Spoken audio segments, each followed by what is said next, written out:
Hi friends, Quill here, back with another hashtag Dexit predictions here on the channel. If you're enjoying the series, make sure to hit that like button down below, click the subscribe button, and turn on notifications so you don't miss any of the action. Now, if you watched the last episode, you watched us go through the Hoenn region, and it looks like they took a pretty big hit in my predictions. But if we look ahead right now to the blue areas on the screen, we see that the Sinnoh region already has some pretty good representation, so I think it'd be really interesting to go through and see which other Pokemon I think will be here. This video is probably going to be a little bit shorter because the Sinnoh Pokedex isn't so extensive, and it includes a lot of evolutions from Pokemon that we've already looked at, so a lot of them are already predetermined, but we're just going to go ahead and get into it and see what happens. As always, we're going to go ahead and begin with the starters. Now, I think if there's a chance for any of the starters not to make it into the new games, it's going to be the Generation 4 starters because they're next on the docket for a remake, and that remake is slated to happen this generation. That said, I am going to keep with the pattern, at least now for our predictions, in saying that I think all of the starters will be able to be encountered, if by no other means than at least a max raid battle. Moving on to the next evolutionary family, maybe it's just because I want them to be in the game, but I'm going to go ahead and mark Starly and its evolutions in. There are a lot of normal flying types, but I feel like out of all of them, the Starly line is the most popular, and I think that they would be remiss to exclude them from the new game. Bidoof and Bibarel I do not believe will be in the new games. I think that they are too generic. Bibarel's got a unique typing, but it doesn't stand out enough. I think that there would be a case for them getting a Galar variant and a Galar evolution if Linoon hadn't already. I think that Kricketot and Kricketune very well fit into the region of Galar. The Luxray line is wildly popular, and I think that Game Freak knows that. I think that they've got a very good chance of becoming Galar variants if they're going to extend that feature to the 4th generation Pokedex. If not, I definitely see a world in which we don't get Luxray, but for now, I think there's a fair case to be made that we will see it.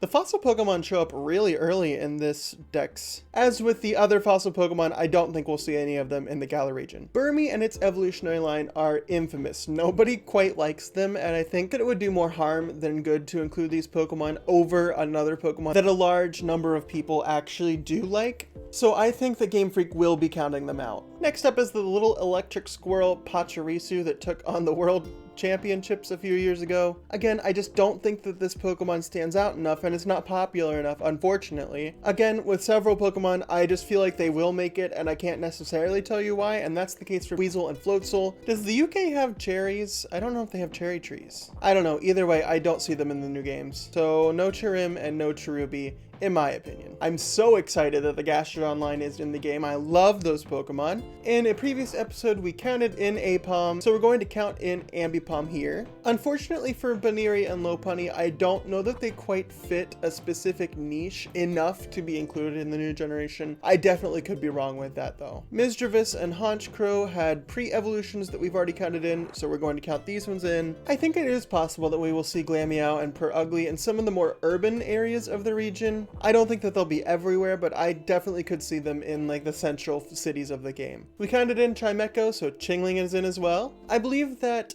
they are going to choose between the Skuntank line or the Drapion line because they're both dark and poison types. I'll explain more about Drapion in a second, but between the two, I think Skuntank is the more likely for the game. Previously, we have counted out Sudowoodo, which includes Bonsly, but we counted in Mr. Mime and Chansey, which includes Mime Jr. and Happiny also. In the interest of cleaning up memory storage on the game, I think they're going to count out a lot of Pokemon that have exclusive moves but aren't very popular or very good competitively, so people aren't going to use them very much. And I think Chatot is a prime example of this. Its move Chatter can only be used by it. It can't even be pulled by Metronome, and Chatot is just not popular enough to carry that move by itself. Personally, I love Spiritomb. I think its design is really awesome. The concept's so cool, but I don't think that it fits into the Galar region. It's got a really dark sort of theme to it that I don't see in the Galar region yet.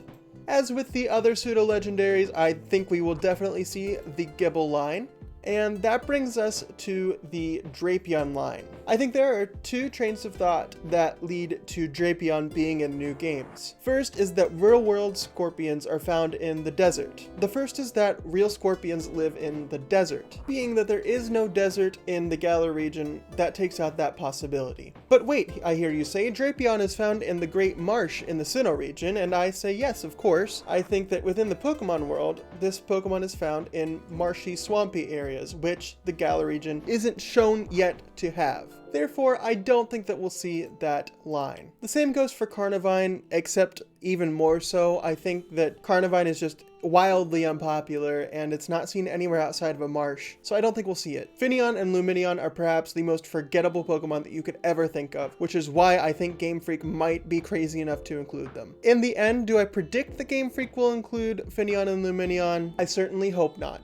Magnezone is another one of those Pokemon that has been in every single Pokedex ever since it was introduced. The same goes for Licky, but we've already included their pre-evolutions, so we're good to go. We included Tangela, so Tangrowth will also be in our predictions. However, Electivire and Magmortar have had their pre-evolutions cut out in our predictions, so they're cut out here. And as much as it pains me, the same goes for Yanmega. I love Yanmega, but I don't think it'll be in the game. We counted in Gligar and Piloswine though, so Gliscor and Mamoswine will be in. We're flying through these evolutions really fast, but we did not include Porygon in our predictions earlier, so Porygon Z is out. However, Nosepass was in our predictions, so Probopass is as well. And here is where we start to cut down numbers very quickly. So here comes all of the legendary Pokemon, and Generation 4 had a lot of them, and I think most of them are getting cut. Starting with Uxie, along with Mesprit and Azelf. Box legendaries have the worst chance, in my opinion, to be included. I think that they're going to save Heatran and